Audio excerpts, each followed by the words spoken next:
Buongiorno Gin Lovers, sono Pier Cesare, il vostro Master Distiller e sono qua in distilleria sui campi dell'azienda agricola Shine perché oggi lavoreremo su uno dei re della liquoristica italiana che è l'Amaro.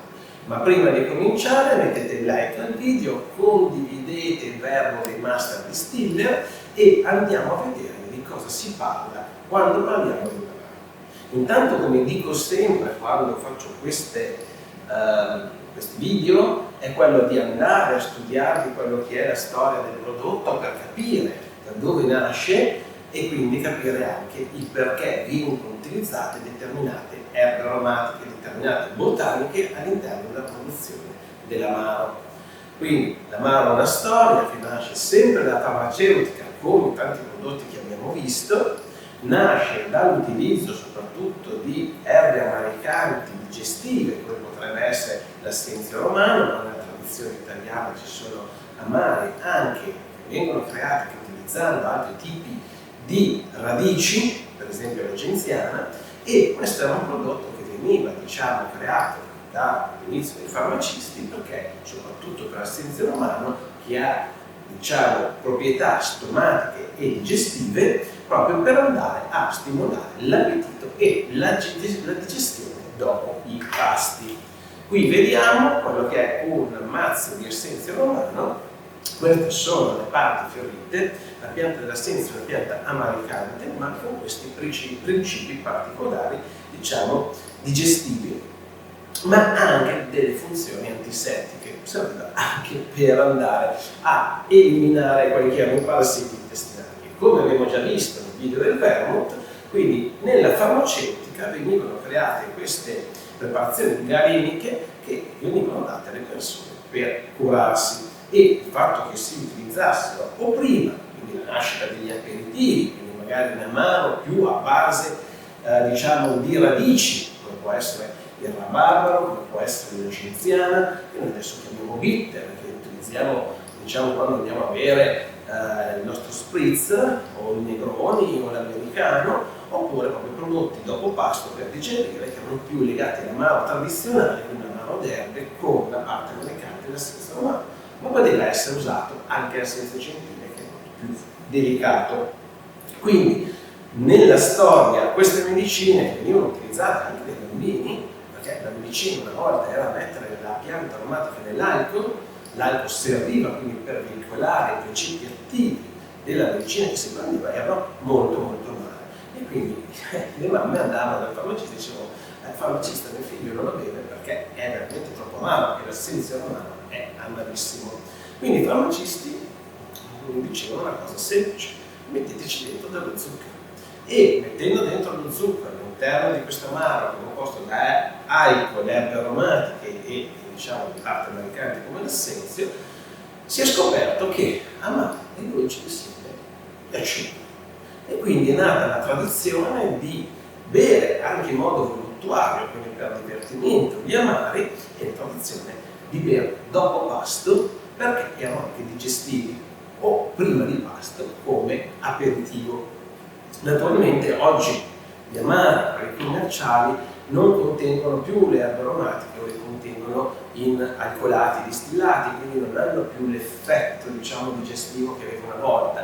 È diventato solamente un'abitudine bere questi amari dopo pasto, ma in realtà sono bevande piene di zucchero, quindi con alcol, zucchero e aromatizzanti.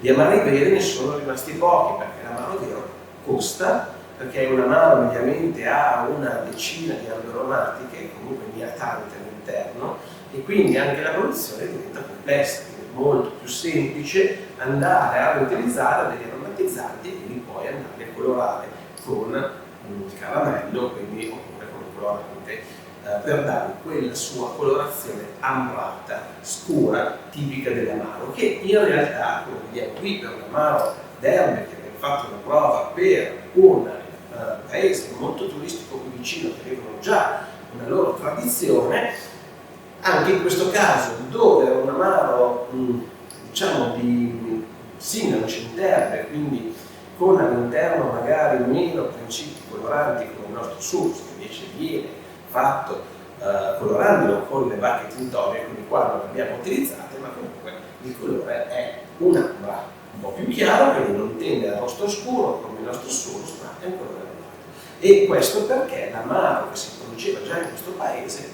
era comunque un amaro che aveva un colore simile a questo. Quindi, se si utilizzano le erbe aromatiche e le radici che soprattutto vanno a colorare il nostro amaro, in teoria usare un colorante non è necessario. Può essere utilizzato magari un po' di caramello per magari creare un colore un po' più scuro, ma è già bello così, naturale, ambrato. Io assolutamente non lo toccherei. Quindi gli amari si possono colorare anche utilizzando quindi quelle che sono colorazioni diciamo di bacche tintorie. Noi utilizziamo per esempio il prugnolo per andare a colorare il nostro Surus, che ha un colore rosso quasi molto simile a quelli degli amari che noi troviamo in commercio. In questo caso invece è un colore un po' più chiaro. Ma quindi le erbe danno il loro colore all'amaro e diciamo nella storia della liquoristica, a parte magari aggiustare un po' il colore dove c'era bisogno, con un po' diciamo di caramello, non c'era bisogno di dare tutte queste colorazioni o usare comunque coloranti artificiali. Quindi l'amaro vero è un prodotto re della nostra tradizione italiana che a seconda della parte d'Italia che va a diciamo interessare ha anche delle tradizioni di produzione differenti. Per esempio in Nord Italia abbiamo amari molto più amari, con meno zucchero e diciamo con tante erbe aromatiche. Nel Sud Italia invece abbiamo magari degli amari più dolci come tradizione e con uso per esempio di agrumi. Per esempio anche la buccia dell'arancio amaro, giustamente arancio amaro, gli dà già il nome, ha proprietà amaricanti e quindi magari nel Sud Italia troviamo più amari a base agrumi, ma tutta la nostra penisola ha una storia dell'amaro che riguarda l'utilizzo di svariate erbe aromatiche, svariati principi diciamo amaricanti, e quindi abbiamo tantissime ricette d'amaro, di cui poche sono rimaste quelle veramente naturali, semplicemente perché il prezzo di un amaro, quando è fatto bene, ha un prezzo alto e noi non siamo abituati a pensare a degli amari premium, quindi degli amari che abbiano un prezzo come quello del giro intorno ai 30 euro, ma siamo abituati ad amari che costano poco e per questo viene difficile quindi per un liquorificio artigianale proporre un vero amaro, perché comunque almeno il prezzo dovrebbe essere intorno ai 20-30 euro. Quindi oggi andiamo a vedere un po' quali sono i principi per la creazione di un amaro. Poi, come vi ho detto, ho preparato una box dove troverete 2 ricette di amari e di vermouth con tutte le grammature e lì anche le erbe aromatiche per andare a produrre. Quindi oggi vi farò quindi un discorso introduttivo, vi farò vedere velocemente come si può lavorare con l'alcol per produrlo e con i vari gradi alcolici e con le tempistiche. Perché nell'amaro, diversamente dalla distillazione, abbiamo quindi le diversi gradi alcolici e le diverse tempistiche di infusione per andare a prendere il meglio delle robe delle nostre erbe aromatiche.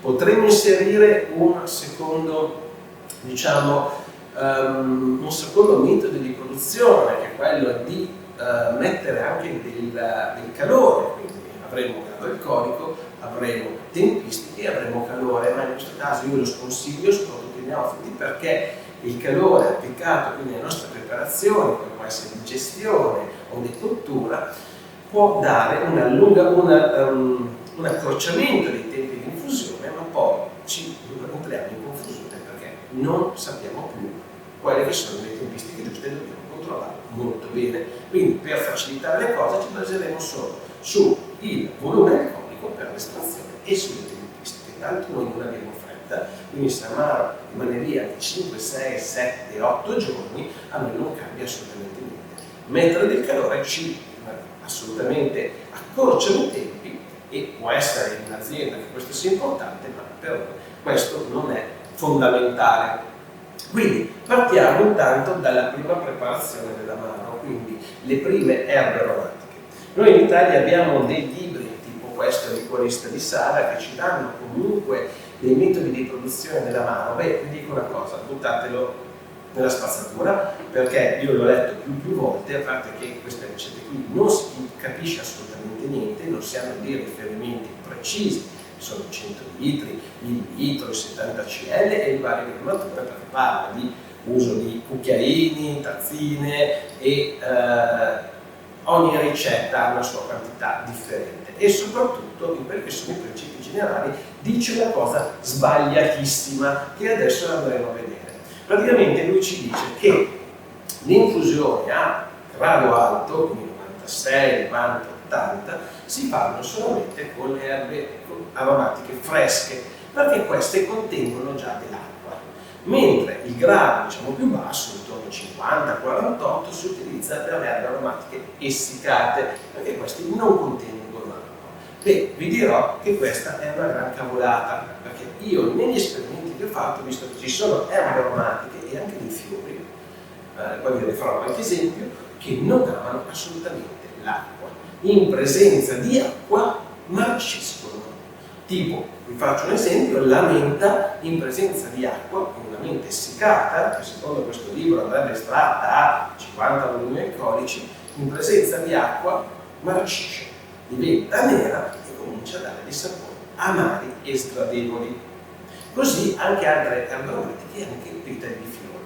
Uno dice strano perché quando noi andiamo a distillare noi mettiamo le botaniche nelle basket, soprattutto fiori, perché non si rovinino con la temperatura forte. Qui abbiamo invece un grado alcolico alto e quindi uno potrebbe trovare un parallelo. In realtà no, dagli esperimenti che ho fatto anche i petali di rose amano gradi alcolici alti.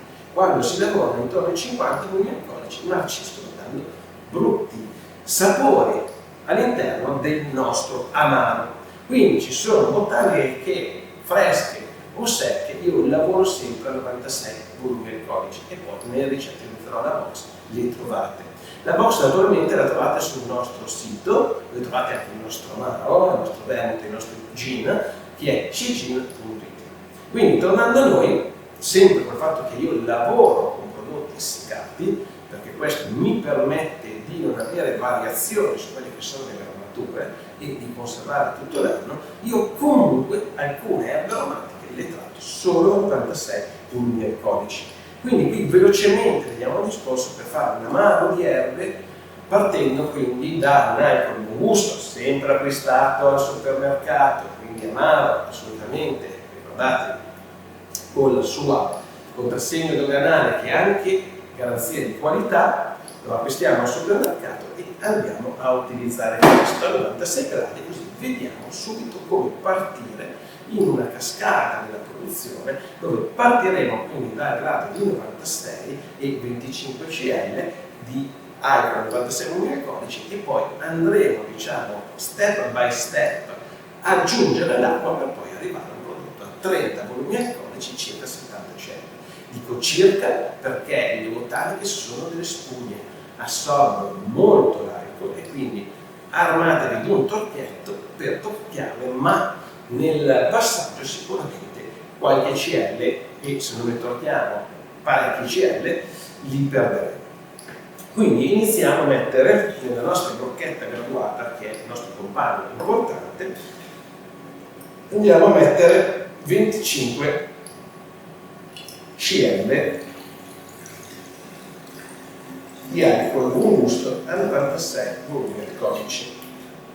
Allora, questa ricetta che io vi faccio vedere potrebbe essere utilizzata tranquillamente anche per fare un bitter, ok?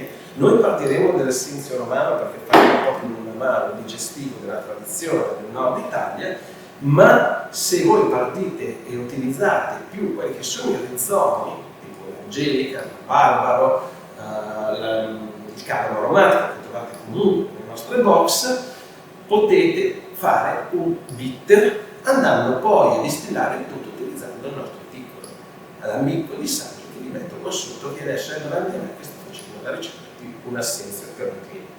Quindi partiamo da 25 cl e 96 volumi alcolici e cominciamo a mettere quelle che sono le botaniche che secondo me sono quelle per cui è necessario lavorare in modo che non marciscano a 96 volumi alcolici. Qui davanti abbiamo l'assenzio romano. La prima botanica che utilizza 96 volumi alcolici è sicuramente l'assenzio romano. L'assenzio romano ci vuole molto poco perché è molto amaricante, non ha problemi di marcire con il volume alcolico, ma semplicemente con un volume alcolico più alto, prendo un mazzetto un po' più carino, rilascia meno amaro, è meno amaricante e soprattutto ci rilascia di più quelli che sono i suoi profili aromatici che tendono alla vaniglia. Quindi l'assenzio io tendo a metterlo quindi a un grado alcolico alto. Poi, sempre in questo grado alcolico alto, io parto con i fiori. Quindi abbiamo alcuni fiori tipo la lavanda.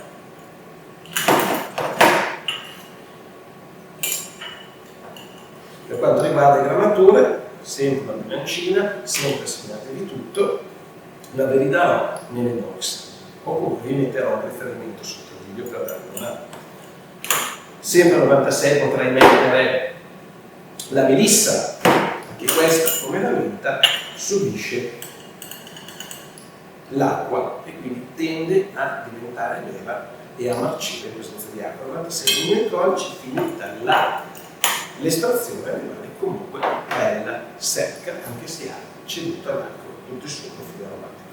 Qui ho anche dei fiori di elicriso. Attenzione che i fiori di elicriso sono amaricanti anche loro ed è un amaro che lega la bocca, quindi io eviterei di usarli, oppure li userei anche qui 96 volumi alcolici perché non rilasciano o rilasciano meno quella che è la sua parte amaricante, ma state molto attenti ad utilizzarli perché sono buoni all'interno di un amaro, ma tendono a lasciare una parte là molto intensa. Poi sempre, se vogliamo, io ho nell'assenzio gentile è un assenzio meno praticante rispetto all'assenzio romano, ma comunque anche questo lo utilizzo a 96 volumi alcolici, perché preferisco prendere quella sua, diciamo, il suo profilo aromatico di antico che ha. Non so spiegare l'antico, ma se venite qui a fare i corsi, soprattutto il corso di infusione, lo possiamo sentire assieme, perché l'importante quando facciamo i corsi è proprio sentire quello che è il profilo aromatico delle erbe. Quindi abbiamo inserito alcune erbe aromatiche, vediamo se c'è qualcos'altro, possiamo mettere anche la butano. La butano non subisce tanto quello che è il problema dell'acqua nell'alcol, ma comunque la mettiamo sempre a 96 volumi alcolici. E così altre erbe aromatiche, quindi menta, petali di rose, possiamo mettere a questo volume. Ok? Questa preparazione noi, almeno io quando la utilizzo, la lascio in infusione per 24-48 ore. Diciamo che anche le erbe aromatiche più delicate, come la menta, la melissa o i fiori, quindi petali di rose, ma anche il sambuco, il gelsomino, vedo che riescono a resistere anche tranquillamente 48 ore. Quindi 24-48 ore facciamo questa infusione, ok, delle nostre erbe aromatiche. Questa infusione poi vedremo cosa ne andremo a fare. Intanto vi farò vedere quello che sono i colori del nostro amaro, potete visionarli qui nel video per farvi vedere qual è una colorazione naturale e come può rendere senza utilizzare nessun tipo di coloranti. Se invece fate un bitter da distillare, potete magari provare a utilizzare il carcadè come rosso naturale per un bitter veramente speciale. Abbiamo visto il colore dell'amaro e adesso andiamo a vedere come procediamo. Quindi sono passate 24 ore, abbiamo messo quindi la nostra infusione ad essere erbe aromatiche all'interno dell'acqua 96 volumi alcolici, 24-48 ore. A questo punto avremo un prodotto, diciamo, di una colorazione verde che andremo a filtrare per togliere queste erbe aromatiche, perché più di 24 ore 48, se teniamo ancora lì, rischiamo che vadano a rovinarsi. Naturalmente possiamo utilizzare un bel baratto di bormioli per metterle a riposare.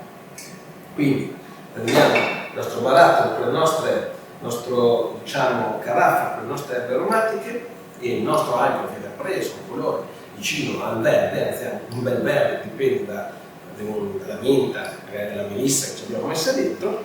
Andiamo quindi a togliere queste erbe aromatiche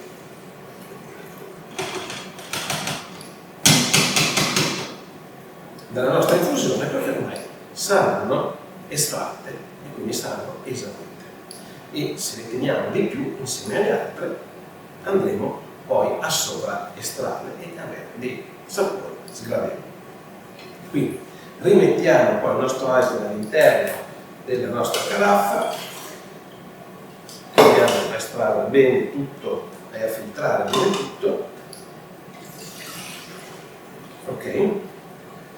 Quindi avremo il nostro alcol, questo possiamo usare anche un torchietto per togliere bene l'alcol che rimane all'interno, lo mettiamo nella nostra caraffa e in questo caso andiamo a abbassare il grado alcolico, perché abbiamo le erbe aromatiche, quelle diciamo più fibrose, che andremo a mettere nella nostra infusione, e queste possono essere lavorate anche con grado alcolico più basso, anzi è meglio perché aiuta meglio a aprirsi le fibre e ad estrarre meglio quali sono i loro principi, i loro profili aromatici. Quindi porteremo l'alcol da 96, in questo caso circa 48, aggiungendo 250 cl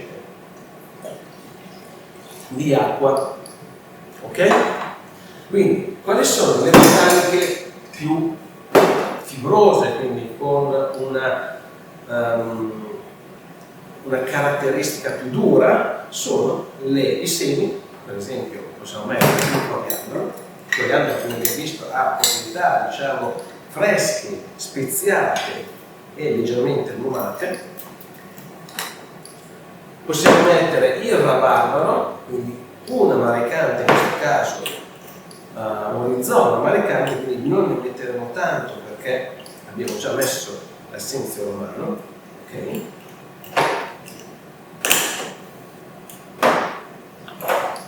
L'angelica, eccola qua.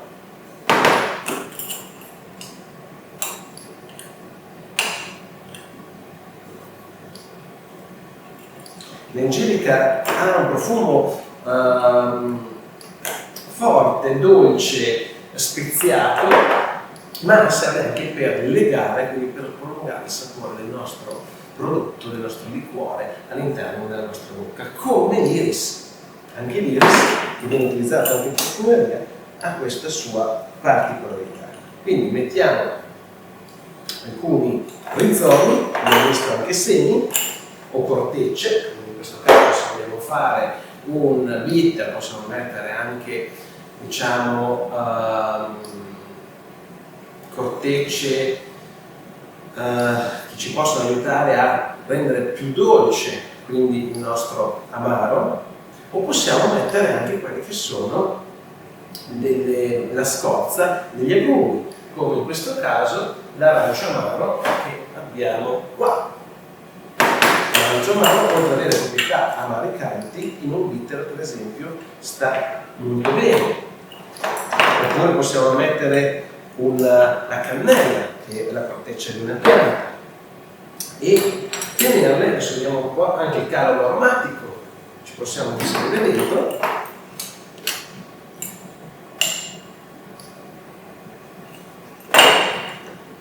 E queste botaniche che hanno quindi questa fibra forte le possiamo lasciare quindi nella nostra infusione a circa 48 volumi alcolici anche parecchi giorni, 5, 6, 7 giorni, e lasciare che sprigionino all'interno del nostro alcol quelle che sono le loro componenti, sia comunque bitter sia anche dolci, come però abbiamo visto ieri.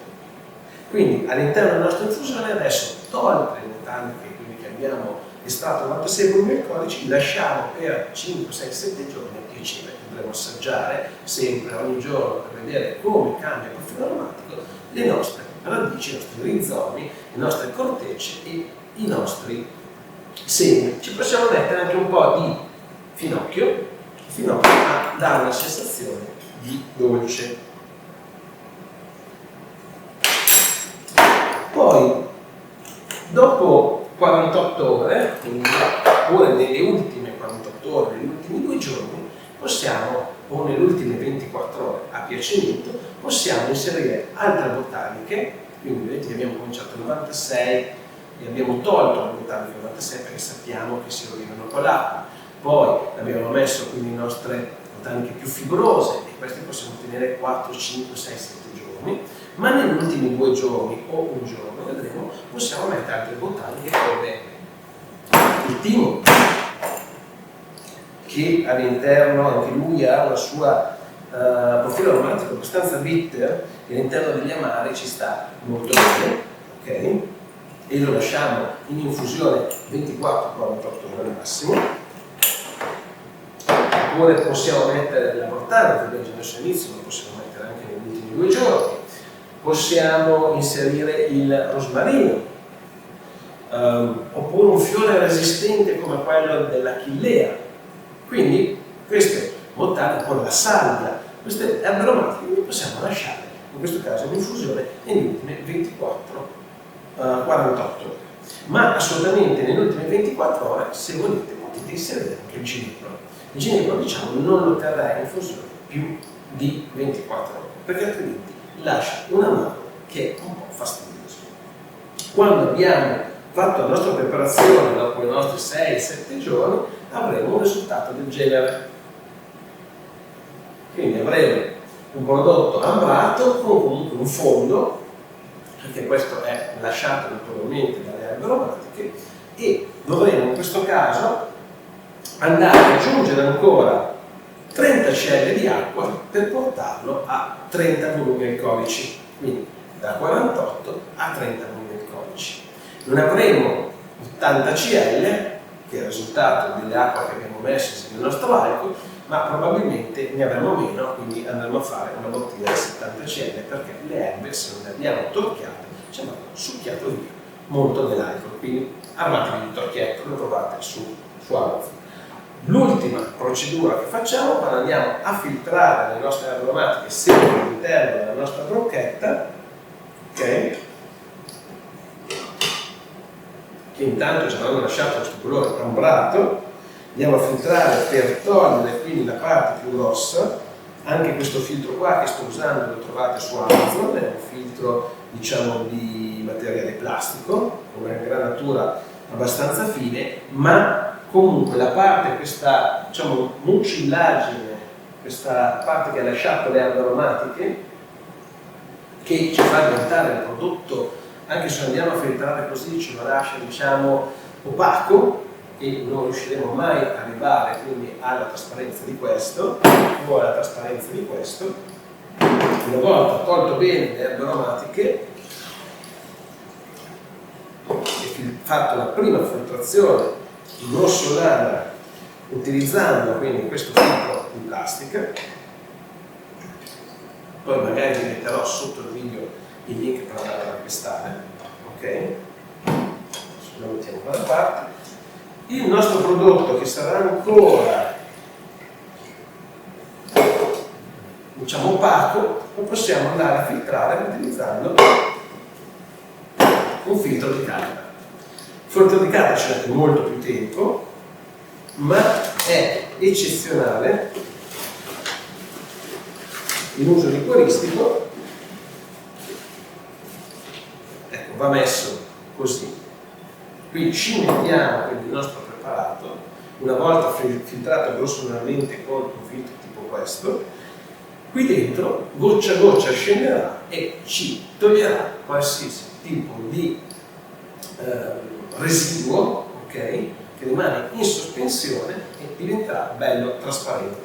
Un consiglio, se volete, per far sì che la parte, diciamo, dei residui che ci sono all'interno per la mucillagine lì si depositi sul fondo, potete lasciarlo in frigo qualche giorno, quindi in freezer. L'alcol non si congela, ma questa parte andrà a cadere sul fondo, quindi potremo filtrarne solo una parte, magari usando un imbuto separatore. Quindi lasceremo, e perché questo si fa nei grossi liquorifici, perché le filtrazioni, quelle importanti, vanno comunque a scaricare un po' quello che è l'aroma che le erbe aromatiche hanno ci hanno rilasciato all'interno dell'alcol, quindi si cerca di filtrare il meno possibile e soprattutto i filtri si sporcano e questi qua di carta devono essere ripristinati e quindi hanno anche un costo, quindi si usa battere il prodotto per andare poi a filtrare solo quello che rimane sul fondo. Quindi abbiamo visto velocemente quello che è la produzione di un amaro. Se abbiamo fatto tutto bene, avremo un prodotto come questo. Ricordatevi l'uso delle erbe aromatiche deve essere parsimonioso, perché le erbe aromatiche hanno comunque dei principi tossici, quindi andate a utilizzarle con parsimonia. Se vedrete nella ricetta che legherò alla box, che qui è ancora più importante della parte di distillazione, proprio perché ogni erba aromatica, come l'assenzio dentro il tuione, possono avere componenti tossiche. Io li faccio vedere le grammature giuste che potete prendere come riferimento per fare un prodotto assolutamente digestivo, sicuro e ottimo da bere con gli amici. L'ultima parte che si può fare è mettere un pochino di sale. Se è troppo amaro il nostro prodotto che è uscito, il sale ci aiuta a diminuire quindi la sensazione di amaro e poi andarlo a dolcificare. In questo caso la dolcificazione possiamo farla con lo zucchero a traccia da piacimento. Non abbiamo un altissimo grado alcolico, quindi lo zucchero riesce a sciogliersi anche all'interno del nostro amaro senza quindi aggiungerlo nell'acqua a parte. Se abbiamo un amaro di 30-25, lo zucchero si scioglie anche qui dentro. Se abbiamo amari invece più alti, dovremo andarlo ad aggiungere nell'acqua che poi useremo per tagliarlo. Lo zucchero, io non amo prodotti molto zuccherati, preferisco prodotti con poco zucchero all'interno, come possono essere quelli che sono gli amari da tradizione della nostra zona. Quindi io normalmente metto il nostro surus a 60 grammi di miele, che sono circa 50 grammi di zucchero. Commercialmente gli amari possono anche andare da 150-200 grammi di zucchero, ma io preferisco mettere assolutamente meno. In questo caso andate a vedere quanto zucchero mettere, paragonandolo a un litro, diciamo che terrei 50-60 grammi di zucchero al litro. Ok? Provate comunque, inserite piano piano lo zucchero e vedete quando arriva alla perfetta dolcificazione. L'amaro poi il mio consiglio è farlo riposare, perché ha bisogno, perché lo zucchero amalgami tutte le sue, si amalgami con quelli che sono i profili aromatici delle erbe aromatiche, si stabilizzi, ha bisogno di un po' di tempo di riposo, almeno 2 settimane. Ok? Si può anche, ed è molto interessante, utilizzare la botte. La botte con amaro migliora molto il prodotto, perché come abbiamo visto nel Ginkgo Compound, la botte arrotonda quelle che sono le spigolature dell'alcol che abbiamo utilizzato, che è un alcol che viene da una distillazione, un alambico industriale, diversamente dal nonno che viene ridistillato dall'alambico artigianale discontinuo, che migliora molto quello che è la rotondità dell'alcol. Quindi fare l'invecchiamento sull'amaro è assolutamente consigliato. Naturalmente dovete acquistare una buona botte e non usate le chips, perché vi prendo a testate. Le chips danno solo sapore di legno, ma noi non vogliamo un sapore di legno all'interno dell'amaro, ma vogliamo che l'amaro aiuti a arrotondare il profilo dell'alcol, lo renda meno forte e ci aiuti a creare un prodotto più equilibrato. Quindi il lavoro insieme alle erbe aromatiche, la microsucinazione che dà la botte per migliorare il prodotto. Un prodotto che sa di legno è un prodotto sbagliato, è come un vino che sa di latte.